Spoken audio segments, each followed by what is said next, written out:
Hi guys, welcome to Full Time Devils. I'm Adam Okola. I'm back again for another tomorrow's transfers today. Hope you guys are all doing well. We are talking Tuanzebe, Golovin, and a potential 8-man shortlist for Manchester United centre-half position. I hope you guys are all doing well. First up today on the list is Axel Tuanzebe, a centre-half for Manchester United who has played at right wing back in the past as well, and he was at Aston Villa on loan last season.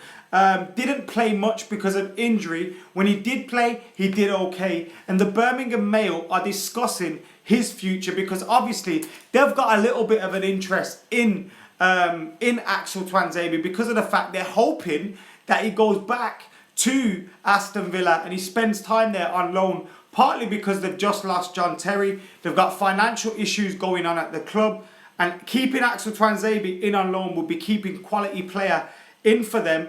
And I'm sure Axel Tuanzebe, if he's not going to get minutes at Manchester United, probably wouldn't mind extending his stay at Aston Villa. But will he extend his stay? What is going to happen with Axel Tuanzebe?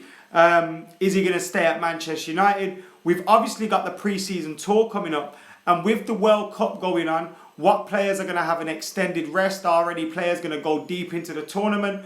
Will Manchester United need to call on the likes of Axel Tuanzebe, Timothy Fosu-Mensah, Andreas Pereira? You've also got to think about the likes of Tahith Chong, Angel Gomez, who are also possibly going to be in that pre-season tour squad. And Axel Tuanzebe has probably got that on his mind as well. Will the pre-season give him an opportunity to say to Jose Mourinho, hey, you don't need to spend on a centre-half, play me? Or will we have by then already had a centre-half signed up? And will Tuanzebe still want to, put himself in there? Because, look, at centre-half, Manchester United have Eric Bailly. Yes, a lot of people consider him to be our best, but he wasn't playing much towards the end of the season. Lindelof, he got better as the season went on. Smalling, Jones, they've had their issues, although they have played a lot of football. You look at that, and centre-half is a position that we need to improve on and we need to get better at. And Tuanzebe is a talented player, but at 20 years old, he needs regular football. And if he's not going to get that at Manchester United, I'm sure he would possibly be looking to go to Aston Villa. What do you guys think about that? Axel Tuanzebe, what should he do? Should he give it until pre-season? Should he just get a move and secure a loan move away? Do you think he will never make it at Manchester United? What do you guys think about that? Get your thoughts in on the comments below. Kyle's asking about the plans for the US tour. We will have news coming up for you on that one very, very soon, so keep it locked to Full Time Devils for that. I think we need a centre-half signing, but we should sell Smalling and give Axel minutes, says Ryan Hall. Manu's already jumping in on a centre-half debate, saying Koulibaly over Alderweireld. We'll be talking about that a little bit later on. Ross says he loves it when United bring through youth players, and Axel Tuanzebe is a local lad as well, talented young lad. Jose Mourinho has shown a liking to him as well. He's spoken about him positively in the past a couple of times as well. Manu96 thinks we should give him another season on loan. Sal Smalling and Rojo by Boateng and keep Axel, says Cal. Banks need Alderweireld and Merton, says Daniel. And Race says Axel should stay for pre-season. So very, very interesting thoughts on Axel Tuanzebe. Me personally, I think he should give it at least pre-season. See, how he gets on with Jose Mourinho, how he gets on in pre-season, and see if he is a part of the plans. If not, then he can always look for a loan move after that. But I don't think he's going to be securing a permanent move.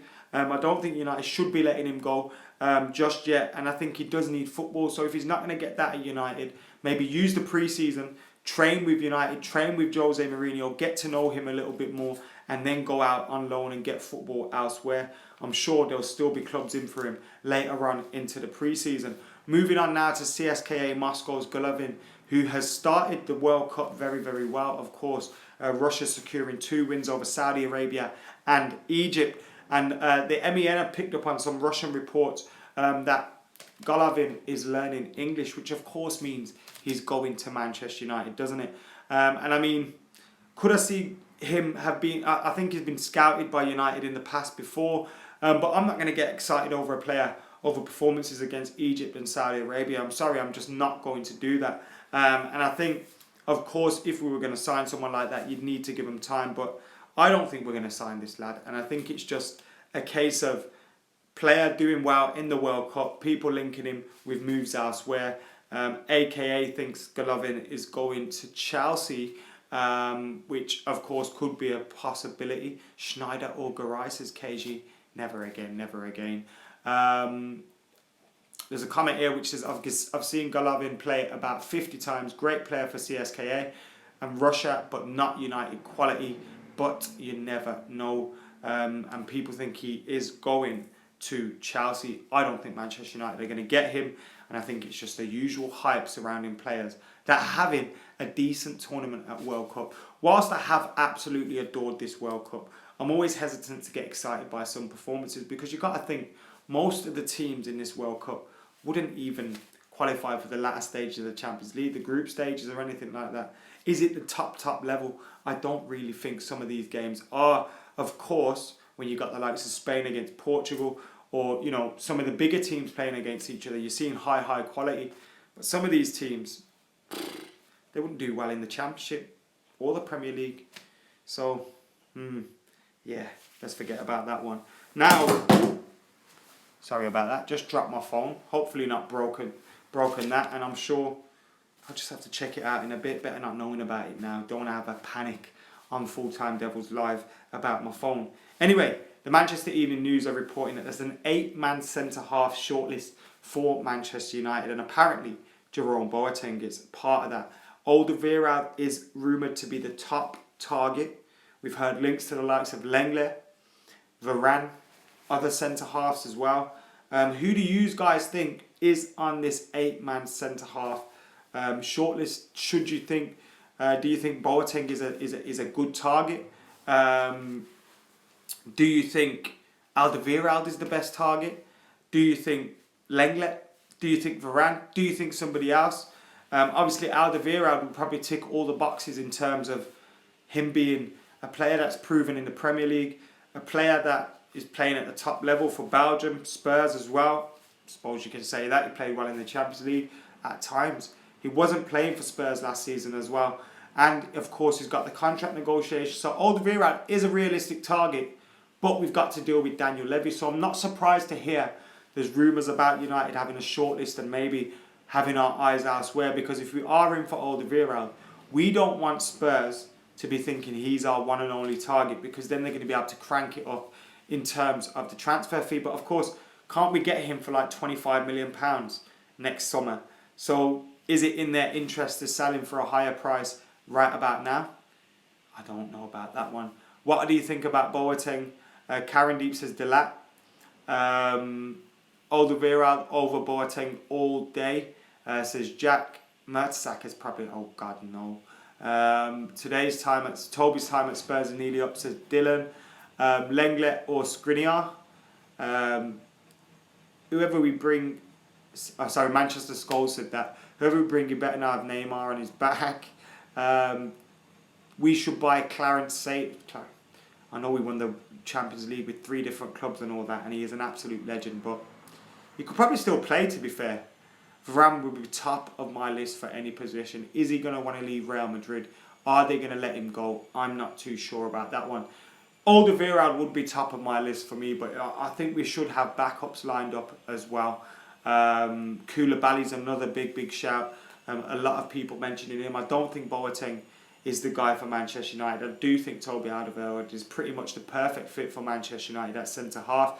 Away says, is there any news on Fellaini? There isn't. Apparently, Fred's going to be announced tomorrow officially by the club and unveiled, and maybe we'll get the pictures and all that jazz of Fred in a Manchester United shirt, but that's the only other news that we've got at the moment, guys. Now, obviously, get your questions and your comments in right about now. Chiellini on a free says that. Don't think we're going to get that one. Chopsy says Varane is too slow. Bring Rio back, says Gaz. Milan Skriniar is the one we should go for, says Beast Game Trailers. Tierney's not coming, says Farbox. And Manolas says Ria Glue. Now, I'm not sure what happened there, guys. I have absolutely no clue. But thank you for sticking with us anyway. And if you're watching this back and you weren't watching this live, you probably haven't seen any issue at all. But that is pretty much it for tomorrow's transfers today. We've discussed, of course, Axel Tuanzebe. Should he stay for the preseason? Should he stay on fire at United? Should he go out on loan again? Will he end up at Aston Villa again as a possible John Terry replacement? Who do you want to see Manchester United get in terms of a potential central midfielder alongside that Fred signing? Do you want it to be Golovin? Of course, tearing it up for Russia at the moment, but again, only against Egypt and Saudi Arabia, and I don't think there's much in that one. And of course, the 8-man centre-half shortlist. Who do you guys think is on that? Keep your thoughts coming in on Full Time Devils. Keep it locked as well throughout the week. Monday to Friday, 11 p.m. UK time, we are live. And of course, if anything pops off before then, we're going to be live as well. But keep it locked. Make sure it's on Full Time Devils this summer. And I'll be back very soon as well. For now, I'm Adam McCullough. I'm out of here.